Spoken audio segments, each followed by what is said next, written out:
Hey guys, on today's episode, Chad Lentscher is back with us, and we get the question all the time, what makes Impact different? So that's exactly what we talk about today. We talk about why it's unique, why it's such a great place to go to, and why it's such a special place. So tune in.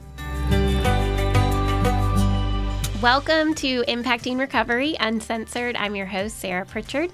This is a podcast where we dive deep into the real, uncensored truths about addiction, recovery, and everything in between. No sugarcoating, no judgment, just honest conversations that can help lift up the solution. So let's get started. Today we have Chad Lentscher with us again, our Executive Director at Impact. How are you? Really good. How are you? A little sickly. Yeah, I'm getting over a cold, but we're hanging in there. We were just talking about how but I mean, I'm in a pretty good mood, even though I'm a little your head's a little weird. But you're like, there's sometimes when we come in here and it's just tough to get going, but I think we're good today. Yeah, for sure. And today we are going to talk about, we get the question all the time, why is Impact different?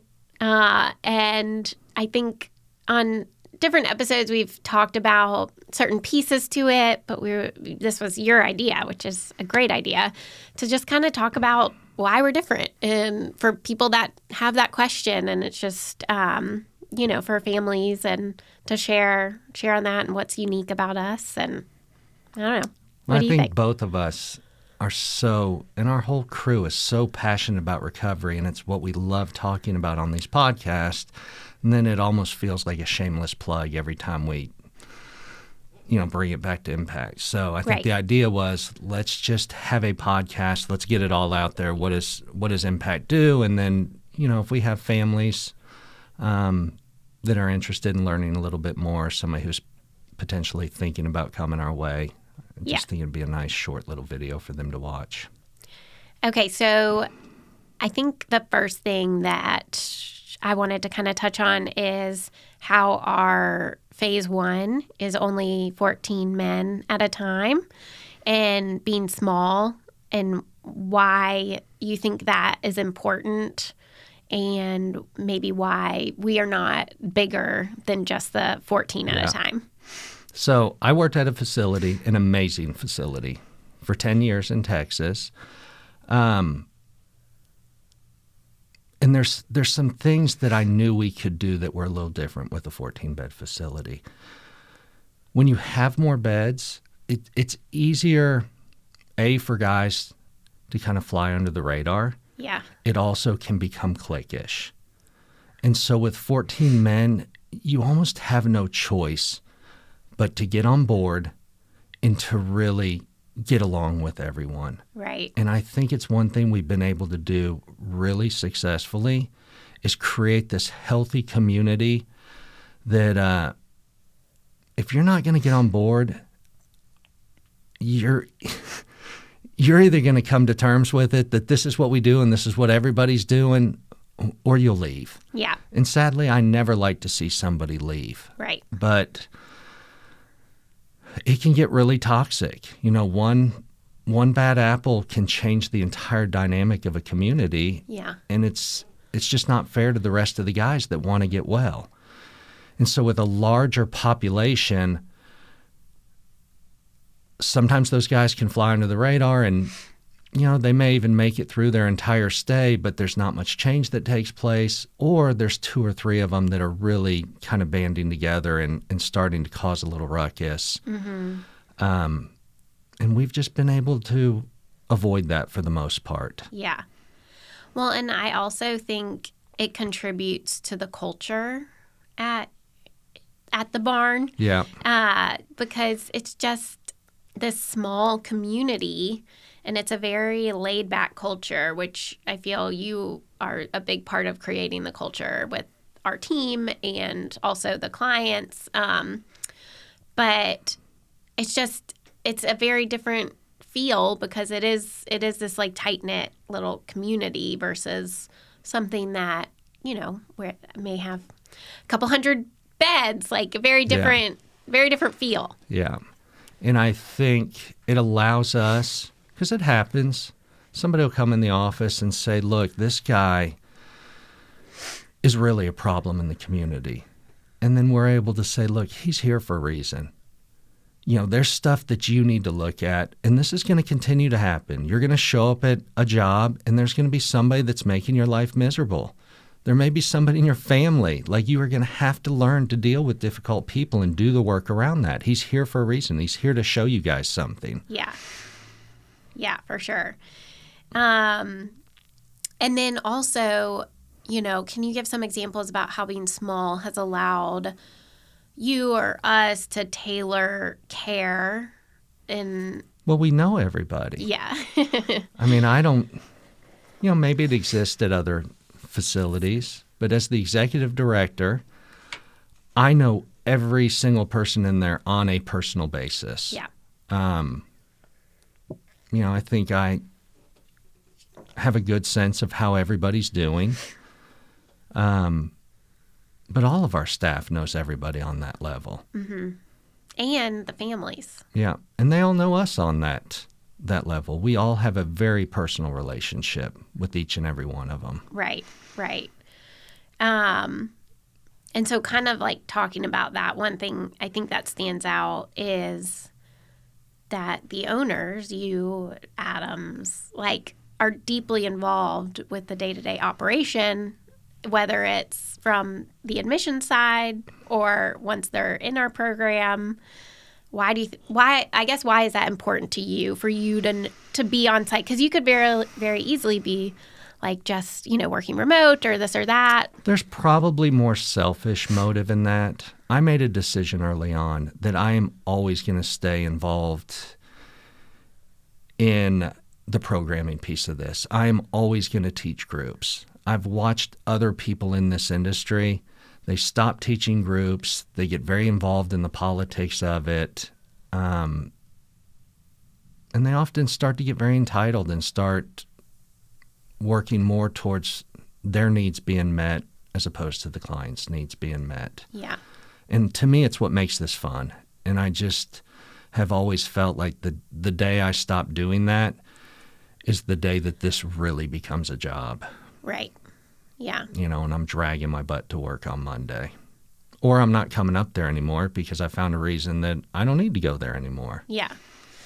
Well, and again, just talking about why we're unique, I think that's a very special thing about us. It's like we, the individuals get to talk directly to the owners, and that's not, at a very large place. That's, you got to go up the chain of command. Yeah. And so it all is kind of full circle with how much we care about that person, and then they get to have this special relationship. And I truly feel like we are this impact community with the alumni and everything like that. It's just a very special thing that I didn't know could exist. Yeah. Yeah. I truly, with every guy that comes in there, win is not the right word, but I want to win with every single one of them. I want every single one of them to get well and be successful. Right. And when they don't, I take that a little personally, and sometimes I have to look at that and I have to talk to the team about it, because we start to buy our own hype that we're actually getting these guys well, and we're not. God is. But I do take it personally when somebody doesn't get on board or wants to leave, or I want everybody to come there and have an amazing experience and leave having an opportunity to live a really successful life. And it means a lot to me. Yeah. And then, do the families ever share feedback about how we're different, or it feels different? Yes. And so I think one thing that we're able to do as a recovery center, everybody has our cell phones. Yeah. I don't know many places that you can call the owner's cell phone. You can call their mentor's cell phone. We operate through cell phones. Mm-hmm. And so they receive every one of our family members, or at least the loved one's point of contact, receives a call from me every Wednesday. Wednesday is my family call day, and I call every single point of contact. and I build a relationship with them, and I think they find comfort in knowing they can talk to me directly, and they can call me or text me directly. And what I hear most often is, this is such a different experience. The last place we sent them to, we got a phone call in the very beginning, never heard from anybody again. Right.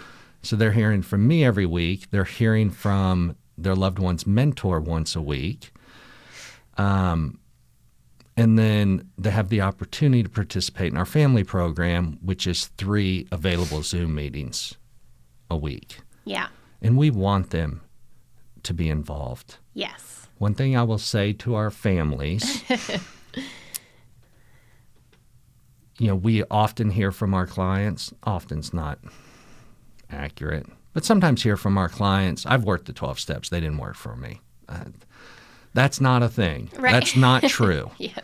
And we'll hear the same thing from our families. Oh, I've done Al-Anon, and that's the reason that I'm not going to participate in what you guys are offering for family. Well, if you've really done Al-Anon, what you picked up in there either went over your head or was ineffective, because you would be participating in our family program. I hate hearing that. Yeah.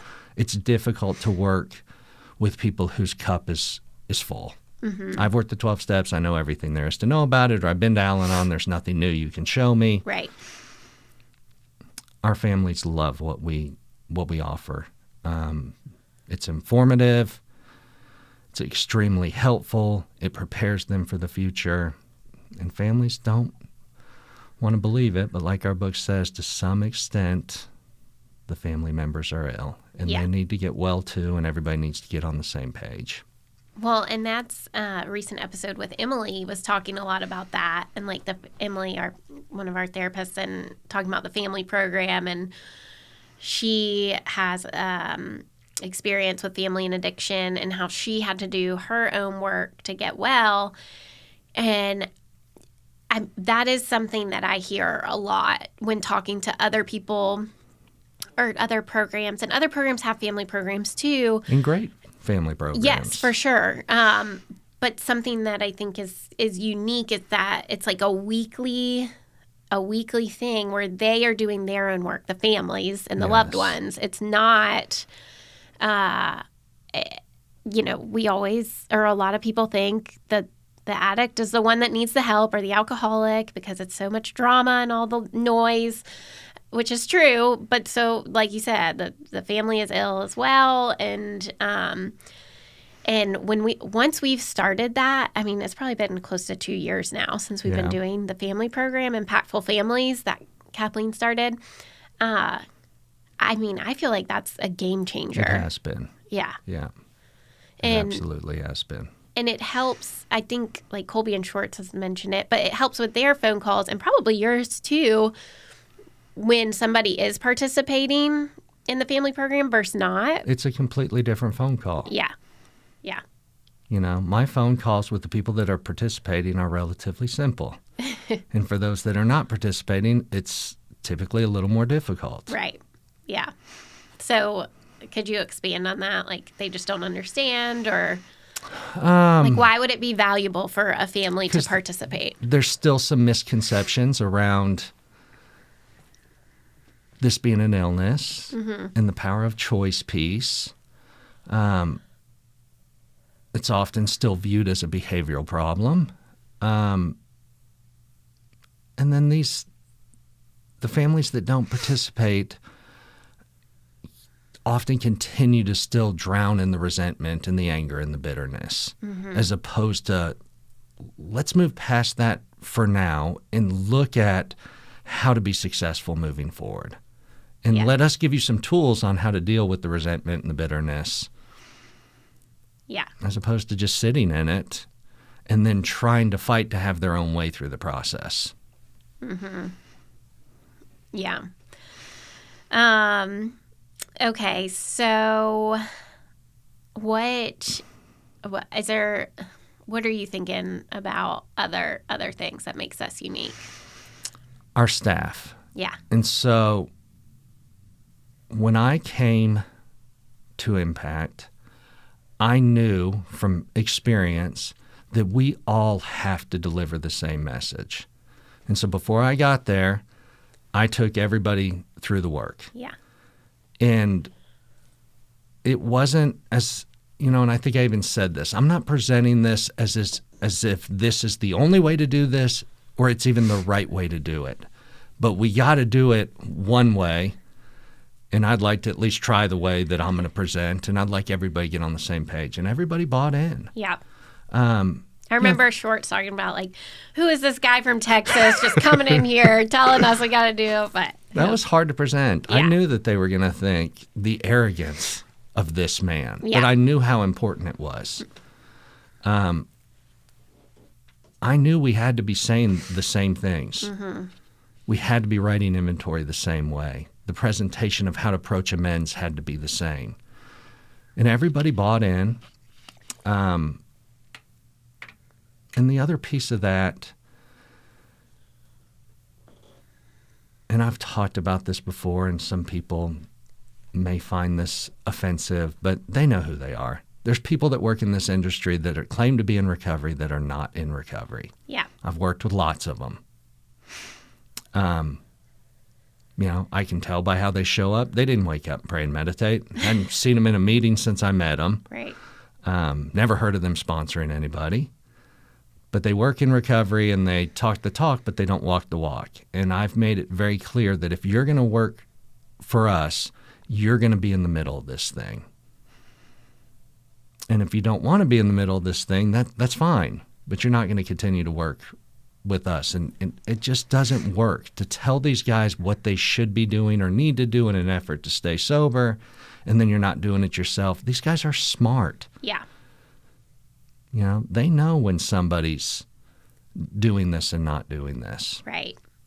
And I've talked about that before on here, that I think it is really neat that the individuals that come through, they get to see walking examples of a man in recovery living a free, content life and like being able to be okay and being able to have fun and doing, just living life. And there's all different examples from our staff because everybody's at like different places in their life. So I don't know. I think it gives the guys a lot of hope when they get to know you guys, because it's like, okay, they're not BSing us. Sometimes it takes a while for them to trust us. Yeah. Like, are these guys for real? Right. And some of them never do. Yeah, I think that's true. rare, but some of them never do. But I think more than anything, what we show them, like-minded people spend time together. People that drink and get high spend time with people that drink and get high. People that just go to meetings and do nothing else typically hang out with other people that just go to meetings and do nothing else. My friend group, and it's not like I interview my friends, it just organically happens. Right. My inner circle, every one of them prays and meditates religiously, with discipline. Every one of them sponsors other people. Every one of them writes inventory when they get jammed up. Every one of them has made their amends or is actively making their amends. Every one of them sponsors other people.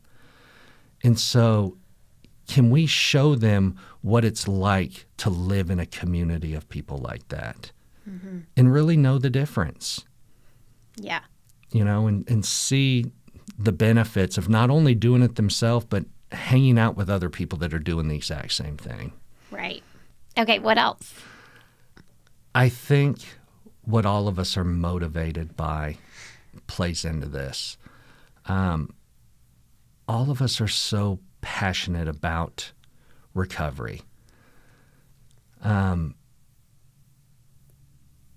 necessarily passionate about this industry. Yeah. I know that sounds bad, but I wish this industry didn't need to exist. Like, we had detox facilities. Go to detox and find you a good 12-step fellowship. Right.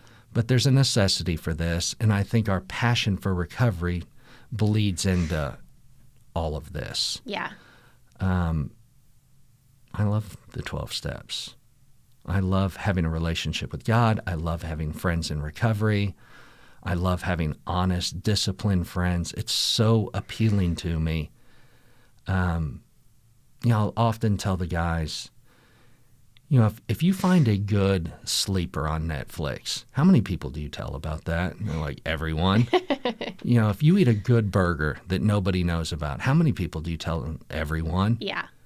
That's how this should be. Yeah. Like, I have found something that is absolutely amazing. It was my experience. Like, I didn't know life could be lived like this. Right. I didn't know I could experience this much peace, serenity, usefulness, and effectiveness in my life because I lived such an unsuccessful, ineffective, sad, really pretty pathetic life for so many years. Yeah. And then all of a sudden, what's this? This is brand new. Right. I got to tell people about this. Yeah. And that's what we're passionate about. And I think that translates. I think it keeps our motives very pure. Yes. You know, yes, we're running a business, and there's certain things we have to do to keep the lights on. But I think for the most part, we hold true to, if you want to get well, we want you to be here. Mm-hmm. If you don't want to get well, that's okay. But you're not going to treat our place like a hotel. Right. You know, that would be unethical. Mm-hmm. You know, we're we're a very affordable recovery center. We're a very expensive hotel. Yeah. And that's just not going to happen. We don't see a lot of that. Almost never. In fact, I think that is uncommon. And I could be wrong. You know, I don't know. I'm not at these other places. I only have one other experience. But I spend a lot of time getting guys to go to group, getting guys out of bed, and convincing guys to stay. And it was one thing I didn't want to do here. Mm-hmm. And we do almost none of that. Yeah. I mean, once a month at best, we got to, hey, go get this guy out of bed. And it's as simple as he fell asleep. He just wasn't awake. We almost never experience I'm not coming to group. Right. Yeah. Our guys know if you're going to be there, you're going to participate. And if you're not going to participate, you're not going to make it very long. Well, and, you know, like, when I'm out there, the guys are, you know, for the most part, the first couple days, I think I've talked about this, maybe not on here, but like they really won't like look me in the eye or, you know. They could almost be mean, yeah, you know? Right. And I get it. Like you're so uncomfortable, you feel awful. But for the most part, it's like everyone is so pleasant. Everyone is in a pretty good mood. And I just think about when I went to treatment, it was just a very different feel, going back to like the culture and the community and everything. And where I went to treatment, I really liked, but it was just like apples and oranges. Yeah. It's just not the same. And I like how you mentioned, like, you wish this industry didn't exist, because I kind of forgot about this. But like when I first got sober, when I got sober this last time, I was like, anti-treatment. I'm like, you don't need it. Like, you don't, because I didn't. But I believe, like, one of the reasons I believe, I mean, I detoxed in a hospital, but then I had already had experience going to treatment, and I had already had experience being sober and working a little bit of a program. And so, like, I got a little bit of hope of, like, okay, you can do this in the free world. So I feel like that actually helped me be able to jump back into it versus like the first go around of getting out of the hospital. Like, no way, you know, because I had those experiences.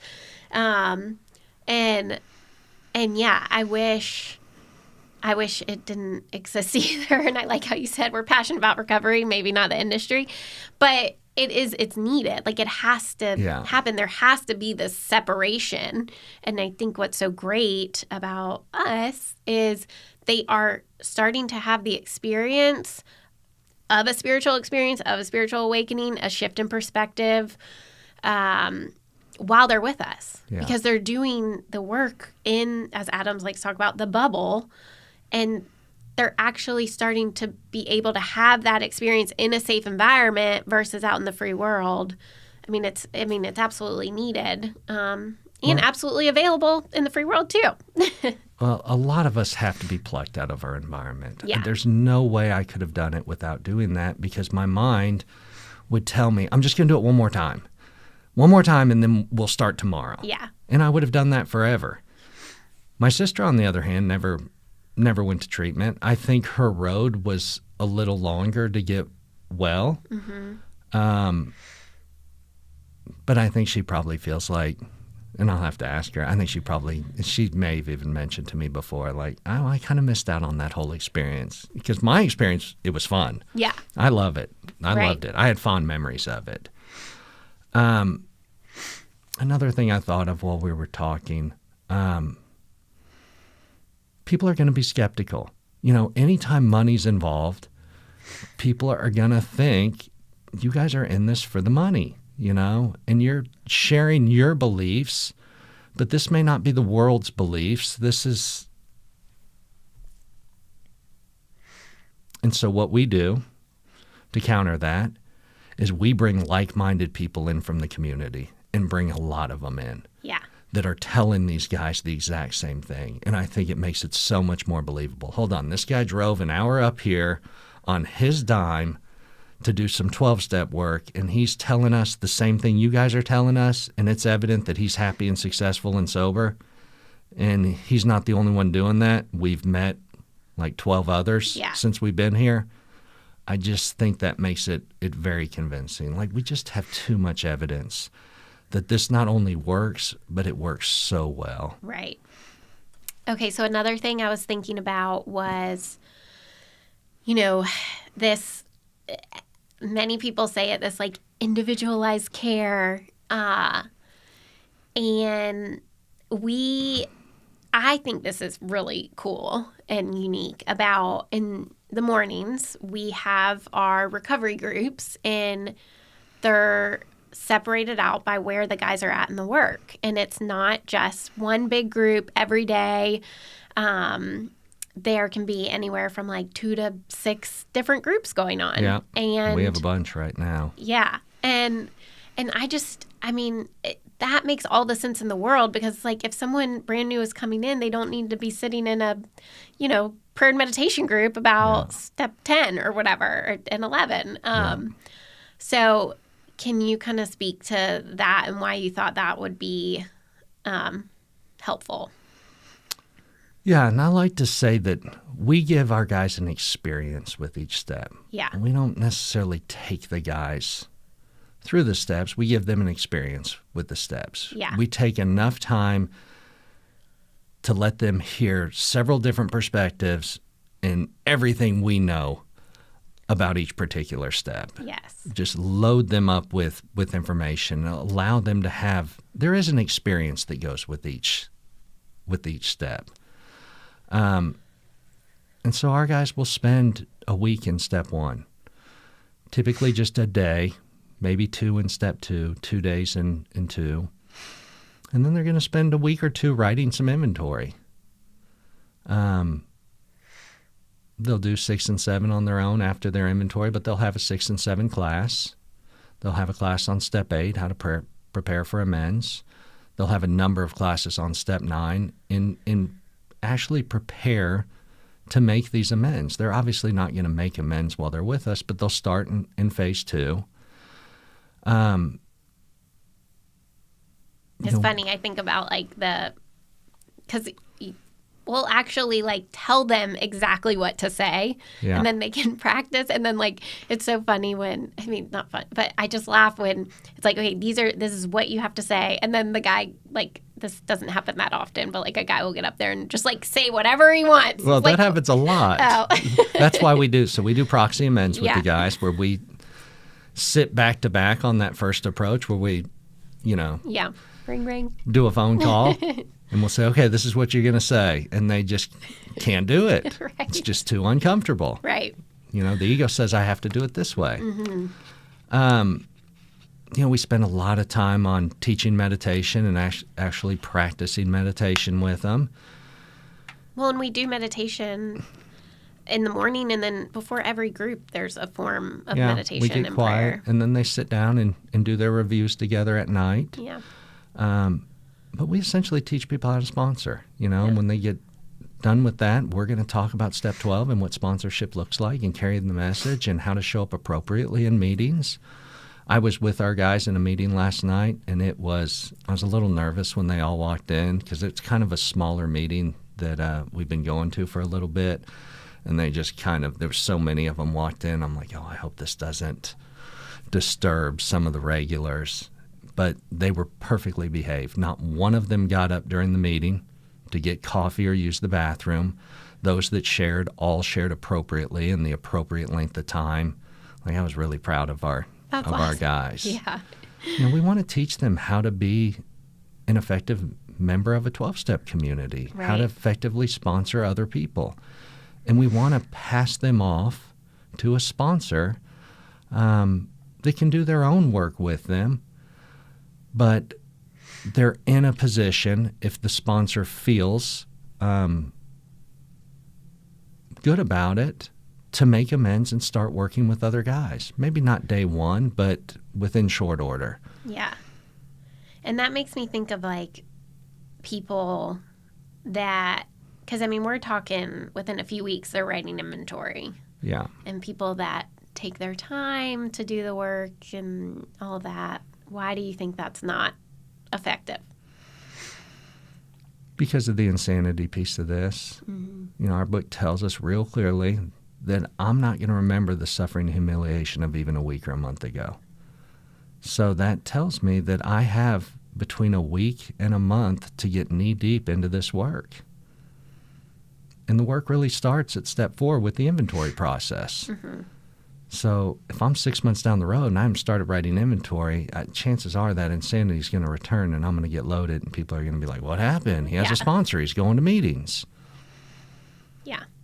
Yeah. The goal is to be restored to sanity, and there's some work required to be restored to sanity, and I better start that work. If the goal was to lose 50 pounds, and I spent 6 months talking about losing 50 pounds, chances are I'm going to gain another 10 in those 6 months, if not another 20. Right. I better start working out and working out quickly. Yes. Yeah, that makes sense. Is there any other, like, key points that you wanted to talk about? We're on 65 acres. It's a serene place to get well, and we turn the noise off. Mm-hmm. The noise has got to be turned off. People don't like it, but the greatest liability in a facility is the telephone. Yeah. And talking to family and friends is not productive. We have to turn that off for a little bit. Your job is recovery here, and you have to focus on this work, and there can't be any other distractions.